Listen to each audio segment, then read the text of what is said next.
Njengoko uMzantsi Afrika usingathe ingqungquthela ye-G20 yokuqala nqa apha eRhawutini kwiphondo laseRhawutini, indaba ke ze-SABC izawuqhubeka ukudlala indima ebalulekileyo ekufundiseni nasekuxhobiseni abemi beli lizwe liphela ngayo i-G20. Ukuphawula koku ke i-SABC News Live pop-up channel ku-SABC Plus iza kube isasaza ngqo ukusukela nge-17 ukuya nge-23 kuNovemba kuwo lo nyaka. Ukuthetha ngakumbi ke ngalo mba sizawuncokola naye uZama Buthelezi ngqondo wesisitishi. Sisama masikubulise sikwamkele SABC lihaye sibambe ngazibini ngexesha lakho. Sanibona Kholosa ngibingelela nababukeli emakhaya. Siyeva into yokubana i-SABC izawube iqopha umlando kuba kaloku nathi siyaqala singuMzantsi Afrika ukusingatha i-G20. Bekutheni nje kubalekile into yokubana kube khona le pop-up channel kwaye siyafuna into yokubana usixelele banzi ngayo.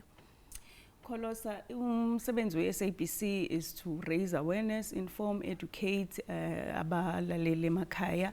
And thina siyi-SABC, we are the host broadcaster ye-G20 2025.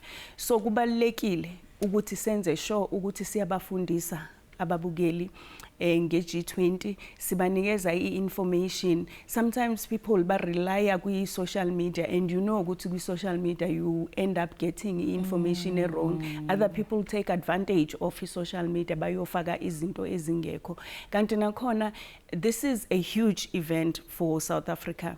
It is hosted for the first time in the continent, and Tina as a South Africa, we are hosting the event. So sizobe sikhuluma ngokubaluleka hosta this event namathuba okuzoza nayo ukuhosta le event. So kubalulekile kakhulu. We're going to do this ngale channel ezobe ikunikeza i-content e-focused G20 for 24 hours. SABC News Live. It's been a journey from when we started with the concept to seeing it starting next week on Monday. Last is senza kona build up, taking you back, going forward, sikhuluma about what will be happening, and even ama presenters are carefully chosen. We have the youth angle, which is very important. Ngoba abasha nabo bayiphathi yale G20. You have seen kwamanye ama shows la bebekhuluma khona about indima ezodlalwa yintsha kule G20. So we have youth element laphayana, we have excellent anchors abazobe belapha. And eyona nto ndiyithandayo nendiyiqaphelayo kukuba izawube isasaza i-24 hours. Siyaqonda abantu basemaphandleni emakhaya baziva bona bengabandakanyekanga ngomba we-G20. Na uqinisekisa njani into yokubana kwi-content yenu niyakwazi ukufikelela nakubo nabo baqonda ukubaluleka kwe-G20? Kholosa, number one, i-channel le ukungena kuyona, all you need is access to internet. You log on go SABC Plus, la izobe iphuma khona SABC News Live, ufake your name, isibongo sakho, igama lakho, ufake phone number yakho, so une access. You can watch noma ingabe isiphi isikhathi. And into enhle ngale channel, we're going to have live interviews, but we're going to have content, the live interviews in English, and we'll be crossing to ama journalist azobe ekhuluma nabantu yonke indawo. Kodwa okunye okuhle ukuthi kuyona le channel SABC News Live sizoba ne-content yesinguni ezobe ifundisa nge-G20, ukubaluleka kwayo nokubaluleka kokuthi thina siyi-host as South Africa. Sizobe sifundisa i-content yakhona izobe ikhuluma kubantu abadala, izobe ikhuluma nasentsheni, which is interesting. And ndiyathanda kakhulu into yokubana nithi ndizawuba nenza ne-crossing so that mhlambe nose-Free State, nose-Limpopo, nose-Eastern Cape, KwaZulu-Natal aqonda into yokubana nathi simelwe apha ekhaya. Ngoku ndiyaqonda into yokubana onke amehlo athe ntsho kuba kaloku siza neendwendwe zaphesheya kwamalwandle. Niqinisekisa njani into yokubana kukhona i-balance kuzo i-local stories zethu nezinto esizichaphazelayo xa sithi globally? Ukhumbule Kholosa masithi this is a global event. Thina kwi-SABC News Live, we're going to have experts abazobe bekhuluma ngeyingxoxo lezi ezikhulunywa kwi-G20, and we're going to have bona ma-leader futhi ku channel yethu wakwamanye amazwe azobe khuluma ukuthi senze sure ukuthi wonke umuntu ufakiwe lana ngoba phela sizobe sicobelelana kule G20 angithi njoba kunale mihlangano and le mihlangano kholosa abantu abaningi uzothola ukuthi abazi ukuthi ibiyenzeka nakwezinye izifunda koMpumalanga koKwaZulu Natal koEastern Cape sizokubonisa futhi nalokho so sizokwenza sure ukuthi nawo lama leader abuya kwamanye amazwe athola ithuba lokuthi beze bazosicobelela ngezinkinga esibhekene nazo ngoba ziyafana ubheka nje ingxoxo zakhona kukhulunywa ngo corruption asinayo leyo nkinga kuphela si South Africa namanye amazwe anayo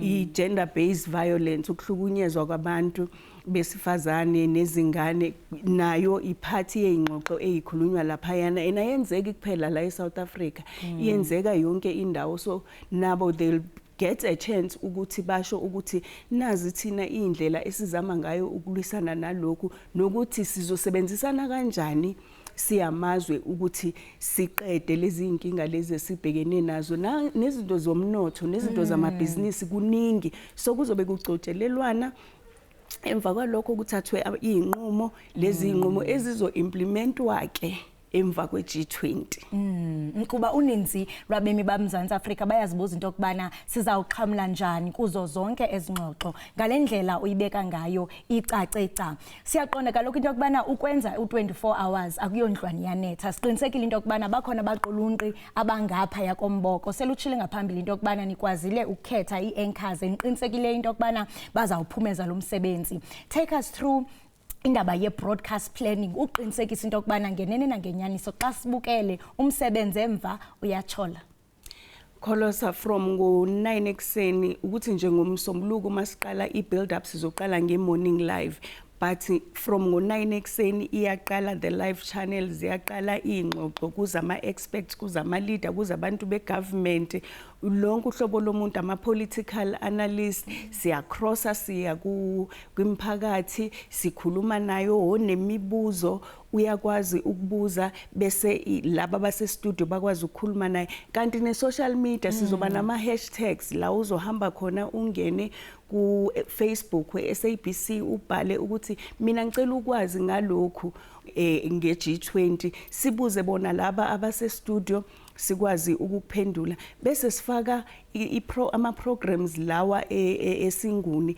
esiwenzile kuno asikhulume kuno expressions bona abenza the youth programming kodwa ifocus is on G20 so there is a lot you'll be spoiled for choice and nakhona sizokwenza sure ukuthi ngoba kunemigwaqo ezoba ivaliwe ukuthi njengomlaleli ozoba affected umbukeli ozoba affected uyakhona ukuthola information lapho sizobe sikhuluma ukuthi nibheke ke kuleli side kuzobe kuvaliwe now an alternative route that you can use to make sure ukuthi ungazitholi ustuck during the summit ungasazi ukuthi uhambe kanjani umsebenzi wethu lo as i-public broadcaster and the host broadcaster of the G20 into enizinca ngayo kakhulu leyo kamnandi nisebenzisa amakhasi onxibelelwano into ezawufikelela kakhulu kubantu abatsha xa sizoyiqola siyiqonqotha inceda nje ukhumbuza umbukeli into okubana uyifumana phi SABC Plus wenza njani SABC pop-up channel nayo uyifumana njani ngabani ixesha ngeziphi dates ifoni nje le onayo ilaptop le onayo senza sure ukuthi noma ngabe usebhasini ubuya emsebenzini ubuya esikoleni uhlele ekhaya udownload the SABC Plus app and by the way le SABC Plus app Kholosa ikhulile kakhulu ngome nje basitshela ukuthi we have more than 1 million subscribers already ungena kwi-phone yakho uyayidownloada ni downloadele no gogo no mkhulu no mama emakhaya bese ufaka igama lakho isibongo sakho cell number yakho uyaklikha lapho uya kuma pop up nayi SABC News Live uthole yonke information 24 hours. And into emnandi uzayifumana naphi na akudingeki kade abe usendlini. Uba ngaba ugogo uthi ndisestopini nansi ifoni yakhe okanye useteksini uyakwazi ujonga ifonini yakhe. Usestimeleni, ulindi flight use airport, you'll have access to credible information from the SABC, which is the host broadcaster of EG20. Sisama masibambe ngazibini ngexesha lakho kwaye ke sinqonela into yokubana le SABC pop-up channel ibe impumelelo kunjalo nje abemi boMzantsi Afrika bavundliseke baxhobiseke bathe ke siyabulela SABC pop-up channel. Enkosi kakhulu. Ngiyabonga Kholos. Right, mbukeli we SABC lihaye lo ke ebesidlana indlebe naye nguye uZamabuthelezi ongungqondo wesitishi se-SABC pop-up channel. Ngenene mbukeli kuyoqhawuka kunobathana kusale unobangela qinisekisa ke into yokubana ulandela yonke inkcukacha athe wasipha zona. Qinisekise nayo into yokubana awuphoswa yi-G20 kuba ngenene i-SABC iqopha umlanto.